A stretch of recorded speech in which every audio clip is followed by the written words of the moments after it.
پھر بھی ہم نے اللہ اللہ کہنا نہیں چھوڑا، اور تم نے ہندوستان میں چھوٹی سی باتیں کیا ہونے لگیں، سب کچھ چھوڑ دیا۔ قیامت کے دن آپ کو بھی جواب دینا پڑے گا۔ عزیزان گرامی، یہ حالات بد سے بدتر آج بنائے جا رہے ہیں۔ یہ ٹولیاں بنا کر حملے کرنا، کس لیے؟ خوف اور دہشت۔ داڑیاں پکڑ کر کے انہیں کوئی اور کفریہ بات کہنے پر مجبور کرانا اور اس کا ویڈیو بنا کر وائرل کرنا۔ کیوں؟ اس لیے کہ پوری قوم حضور کی سنت کو ختم کر دے۔ میاں یہ لوگ کہیں پر بھی داڑھی کو دیکھیں گے تو پکڑیں گے، ماریں گے۔ میں یہ سوچتا ہوں کہ اتنی بزدل قوم تو مسلمان ہو ہی نہیں سکتی، اپنے نبی کے اعمال کو اتنی آسانی سے نکال کر گٹر نالیوں میں پھینک دے۔ پھر کیا تمہارے پاس اگر ایسا وقت آ جائے معاذ اللہ، میں پوچھوں، ہمارے پاس منہ مبارک رسول اللہ صلی اللہ علیہ وسلم کا موجود ہے، اس کے لیے آپ کیا کر سکتے ہو؟ میں تو اپنی جان دینے کو تیار ہوں نبی کونین صلی اللہ علیہ وسلم کے لیے۔ آپ کیا کر سکتے ہو؟ آپ کا بھی یہی عقیدہ ہے کہ ہم حضور کے ایک چھوٹے سے بال کے لیے اپنی جان دے سکتے؟ آپ کا عقیدہ ہے، لیکن یہ جو حالات بنائے جا رہے ہیں، تم نے ساری چیزیں چھوڑنا شروع کر دیا ان کے ڈر سے۔ ایک دن اگر یہ تمہارے پاس یہاں پہنچ گئے اور کہنے لگے کہ یہ تمام چیزیں پھینک دو، تو کیا نبی کے منہ مبارک تم نالیوں میں بہا دو گے؟ تو یہ تو وہاں تک بھی لے آئیں گے، تمہیں وہاں تک لے آئیں گے۔ کیا تمہیں اگر وہ اذانوں کے متعلق یہ کہیں کہ اللہ اللہ ہی کیوں پکار رہے ہو، اب یہ بھی ویڈیو وائرل ہونے لگ گئی کہ اس کے ساتھ تم تو گنگا جمنی تہذیب میں رہتے ہو ہندوستان میں، تھوڑے ہمارے خداؤں کے نام بھی مکس کر کے بھی پکارو۔ تو مجھے تو ایسا لگتا ہے نیوٹرل ٹرسٹی جو ہیں وہ آج کل میں ایسے بھی فیصلے لینے لگیں گے، تھوڑی دیر اذان دے دو، تھوڑی دیر ان کی بھی باتیں کہہ جا رہا ہوں، گھنٹہ بھی بجا لو، سیپ بھی بجا لو، معاذ اللہ رب العالمین۔ یہ جو سمجھوتے ہیں ہمارا نیچے کو اترنا بہت نیچے لے آئے گا، اور میرے رب نے قرآن میں فرمایا کہ یہ دو چیزیں کریں گے، ایمان لانے سے روکیں گے یا ایمان لائے ہوئے آدمی کو بگاڑنے کی کوشش کریں گے۔ یہ دونوں چیزیں یہ کرتے رہیں گے، اسی میں سے گزر کر چلے جانا یہی کامیاب مومن کی علامت ہے۔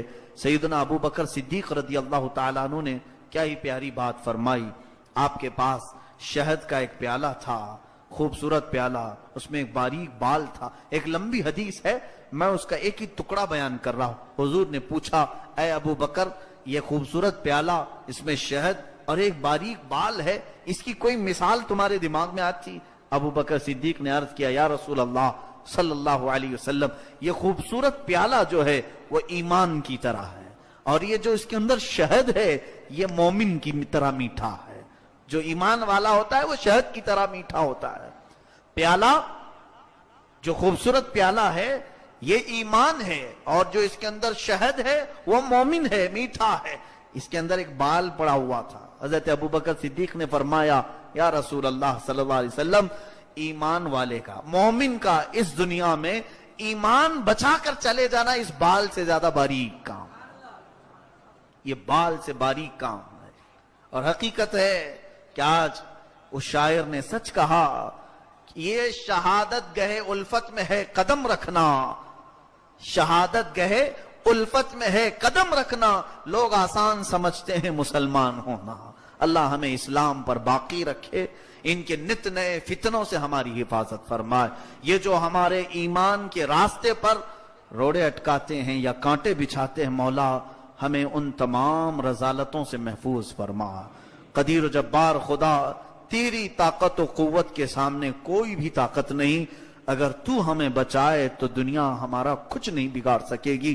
اے رب قدیر، تو اپنی خاص حفاظت میں ہمارے ایمان کو لے لے، ہمارے اعمال کو، ہمارے گھر بار کو، ہمارے اہل خانہ کو، ہماری نسلوں کو، ہمارے بچوں کو، سب کے مولا موت تک ایمان کی تو حفاظت فرما۔ وآخر دعوانا